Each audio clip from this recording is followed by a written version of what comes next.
Okay, who's passionate about email? You're all lying. Nobody's passionate about email, but my company is all about email. We're turalt the technology of empathy, and we're using empathy and emotional intelligence and artificial intelligence to help you be better emailers. But here's the problem. We're supposed to be passionate about our startup. We're supposed to be passionate about the core aspect. I'm not passionate about email. So that's why this is a little confused. Email, empathy, ethics, and AI. So what am I passionate about if it's not email? Well, a long time ago, several decades ago, in the early 1990s, yes, artificial intelligence was around then. That's when I did my AI degree. And my perspective on artificial intelligence is very different to the very male-dominated, engineering-focused approach today. I think I've just insulted a lot of the audience there. But for me, AI is about making computers do things that humans require intelligence. But in that process, we're learning what it is to be human. Artificial intelligence reflects our humanity. And that's what I'm interested about. But we have this big problem with artificial intelligence, this big, scary problem about trust. Can we trust AI these days? We see these scary images of Terminator-style robots. And don't get me started on Sophia the robot. That's a whole talk in itself. But here's a world-famous scientist who's actually many years ago told us exactly what the problem was. They were so preoccupied with whether or not they could. They didn't stop to think if they should. So we created monsters, we created Tay, well, Microsoft did, who turned into a racist, homophobic, sexist, in less than a day. But what does this mean for those of us who are doing AI? Are you actually thinking about what you're doing in your startup? Are you creating monsters? Because Microsoft didn't think that they were going to create a monster. We're also baking in biases into our data. Where does your data come from?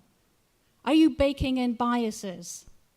And you might think, hey, no, our data is completely unbiased, but guess what? Your algorithms are biased too. That may be a big debate at the moment, but if you think about it, your data will always be biased, your algorithms will always be biased, and we can have that debate over a few drinks afterwards. So what biases do you have in your startup, in your approaches? Okay, I'm just an engineer, I'm just writing the code, I'm just the software developer, I just did that procedure, I didn't do the other procedure.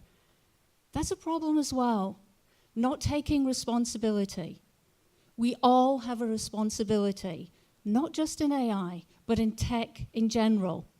And that's something that we take very seriously in turalt. We may just be a startup, but we want to be as ethical and responsible as we can be in what we do. Look what happened with Uber's self-driving car. They put the comfort of the passengers before safety.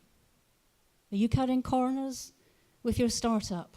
Is it easier at this stage to cut a few corners? You're not a real company, you're just starting out. But these are things that we have to think about because things can very quickly escalate to loss of life. We're now talking about morality in machines and whether machines should be making moral judgments. That's a really bad idea. Are you putting morality into your algorithms? Do you actually think that your algorithms can actually make moral decisions? Because I'll tell you, they can't. And they can't because we're not very good at making moral judgments sometimes. But we have choices. We always have choices, regardless of whether we're a small startup, just starting out, just trying to work out where we are, or whether we're big companies like Microsoft or Facebook. And those choices affect humanity. They affect individuals, they affect groups in society, and they affect humanity. Everything that we do, even if we're just small startups, ripples through into humanity. And we are all members of the collective that is humanity. Facebook, Twitter. I'm quite sure that when they started out, they thought, hey, these are just neutral platforms. We don't have a viewpoint, we don't have a stance. But look what's now happened to two of the biggest players out there.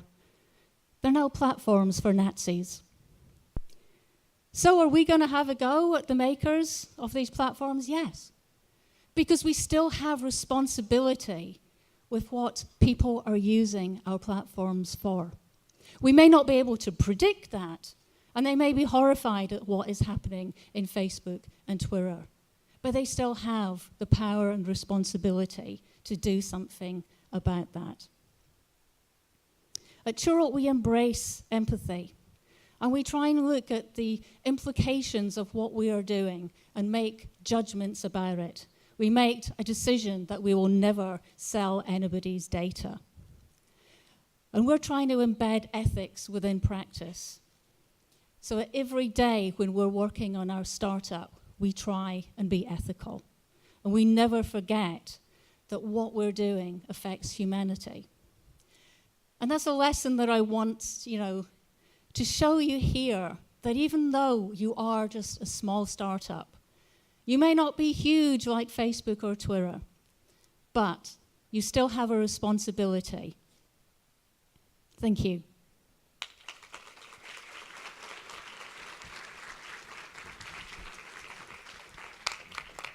Any questions?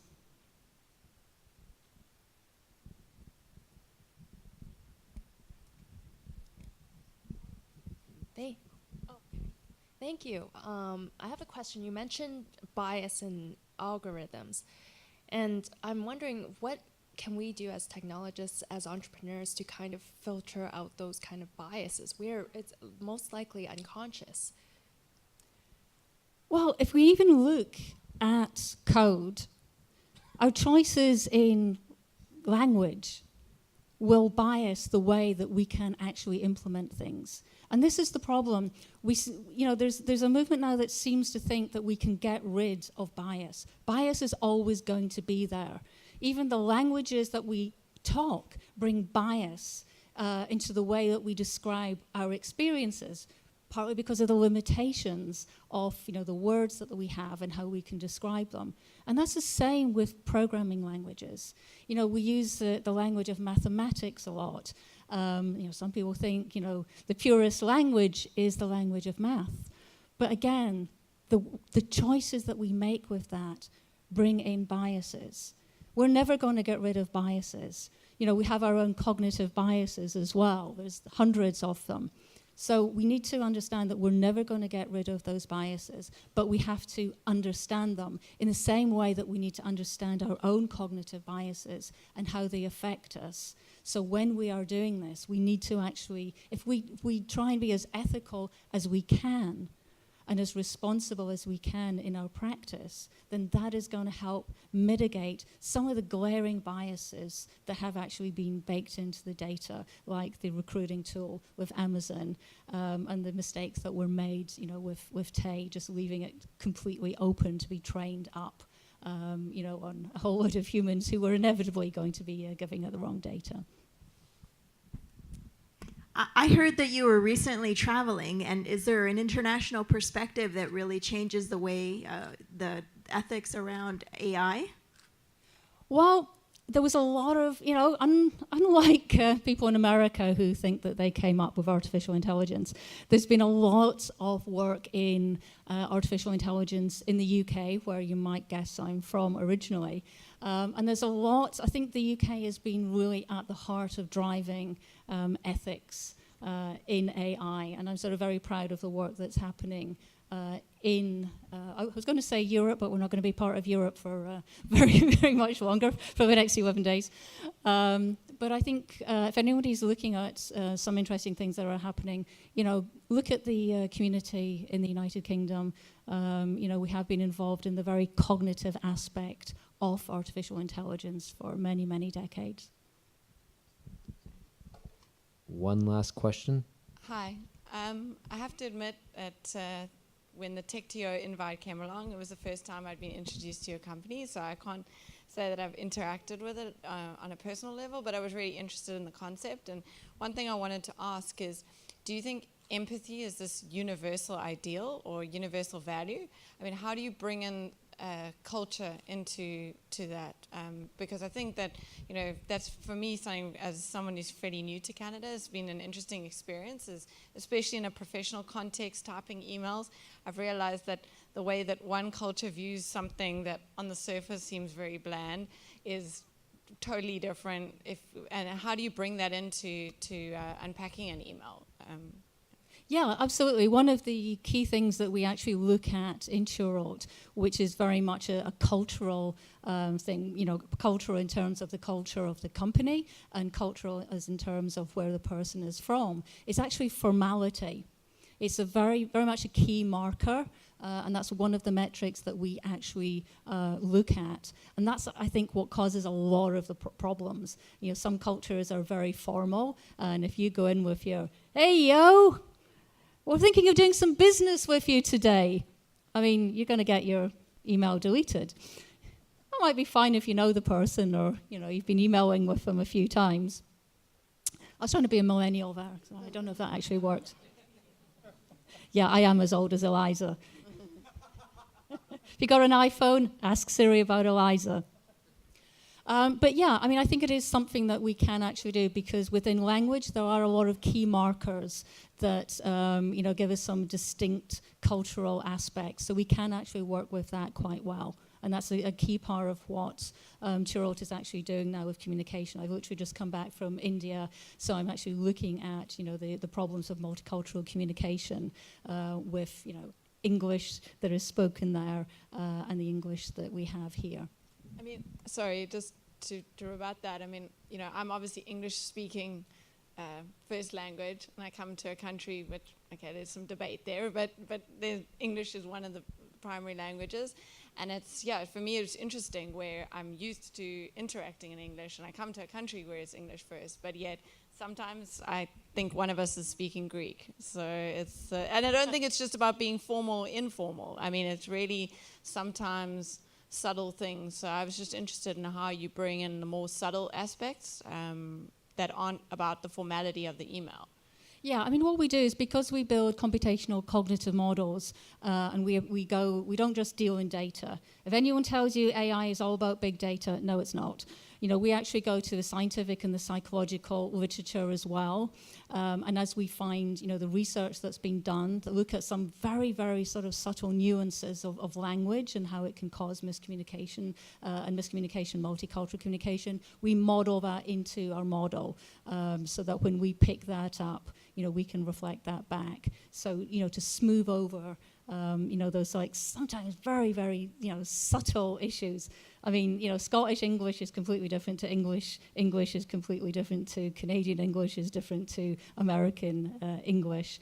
And it is very difficult when you come over here and you're in a meeting and people are using particular turns of phrase, and you kind of like, you're writing them down and asking one of your colleagues afterwards. It feels a bit embarrassing when it is your native language, but yeah, it does cause problems, yeah. Thank you.